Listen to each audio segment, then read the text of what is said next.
The European season is only days away on Sorare, and oh man, am I excited. I spent the summer building my gallery ready for this game week. I cannot wait for it to start. We're going to have the lineups, well, provisional lineups for this upcoming game week. There's no Bundesliga, but I still managed to get out 3 Prem, 3 Champ, and 3 under-23s without the Bundesliga players that are in my gallery. And we've also got a cheeky under-23 reward that we picked up from the last game week. Let's get into the video. So this is the under-23 lineup I out last week, and I'm gutted, to be fair.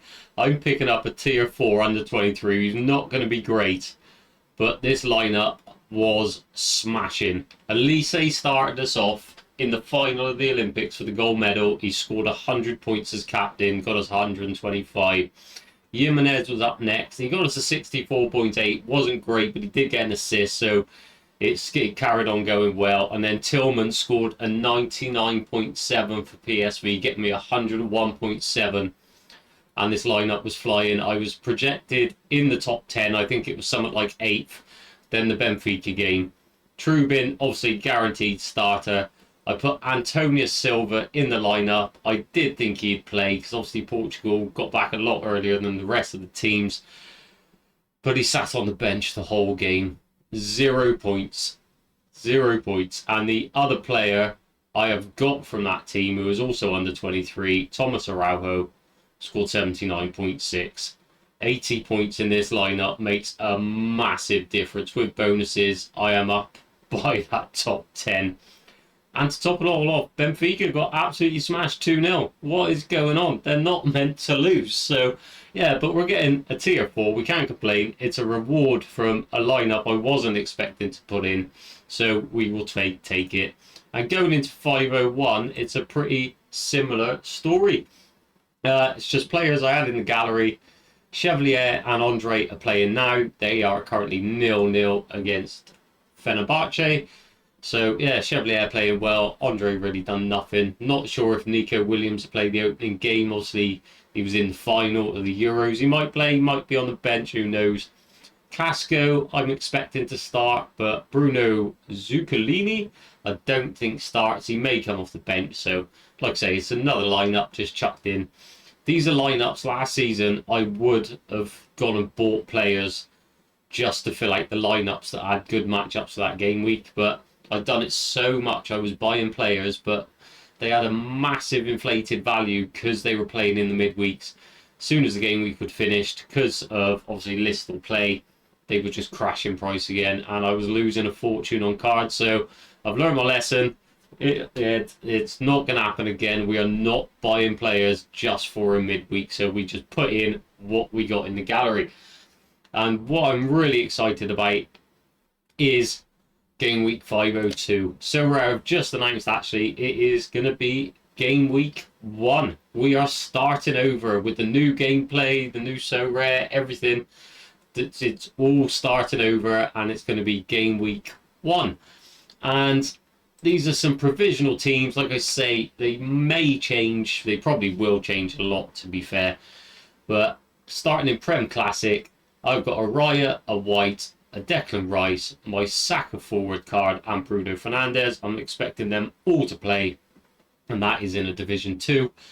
Alisson, Trent, Rodrigo, Son, and Bruno Guimaraes also in a Division 2, but I'm not sure if Roger is going to start. I will keep checking on that one, so we'll find out there. He didn't play in the Charity Shield match, so I'm not sure.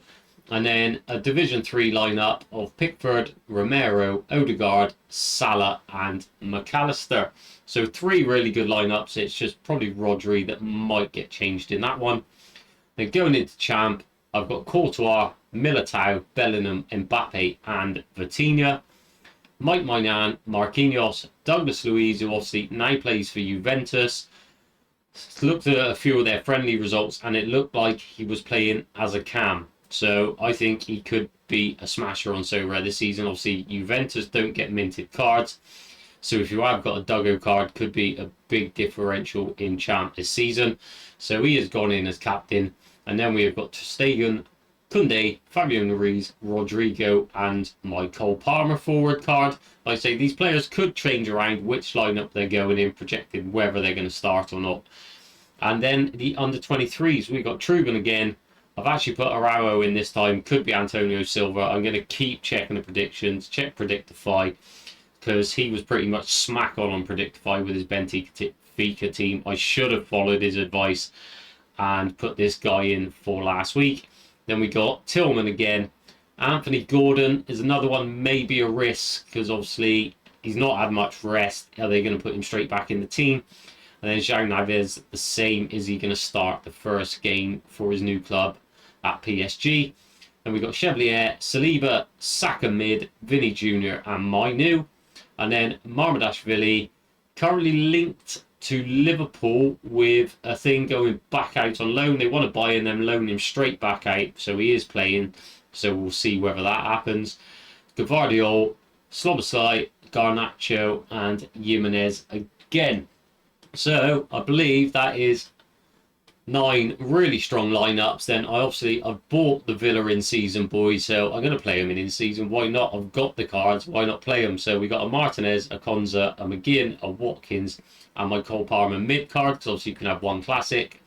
And in this one, the classic Martinez, a Pau, a Tielemans, a Bailey, and Onana.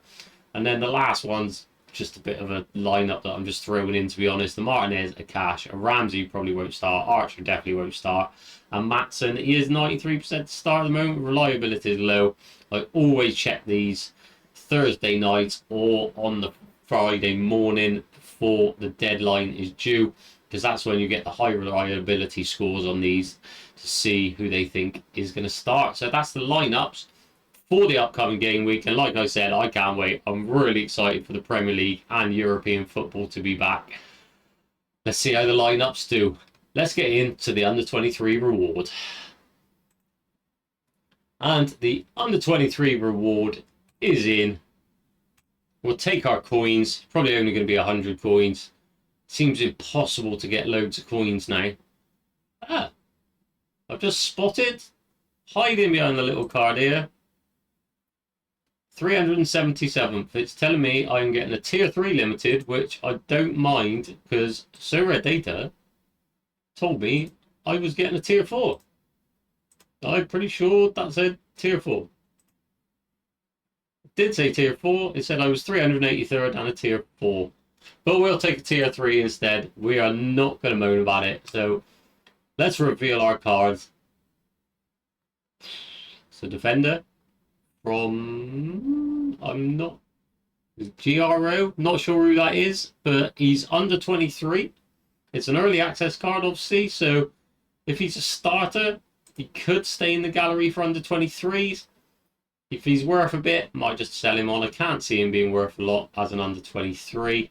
He was DMP in the last game. He played a little bit towards the end of the last season. He had 5 DMPs. And he looked like he was a guaranteed starter before that. And he's been going for £1.45, £3 on Insta buy. So like I said, I wasn't expecting a massive reward. He plays for FC Groningen in the Eredivisie, where most of the under 23 cards that are not from Champ are in. So yeah, he's probably one I will get rid of. We'll keep. I'm undecided. I do like keeping under 23 cards, especially the new season ones. They start playing well and they start scoring well, their price does fly up being under 23. So that's the reward. That's the provisional lineups. Keeping the fingers crossed for this weekend. But don't forget, guys, if you are enjoying the videos, smash the thumbs up button. It is much appreciated and really helps out. If you're new to the channel, hit that subscribe button. And if you're new to Sorare, I will leave my link down in the description below. Thanks very much for watching and have fun.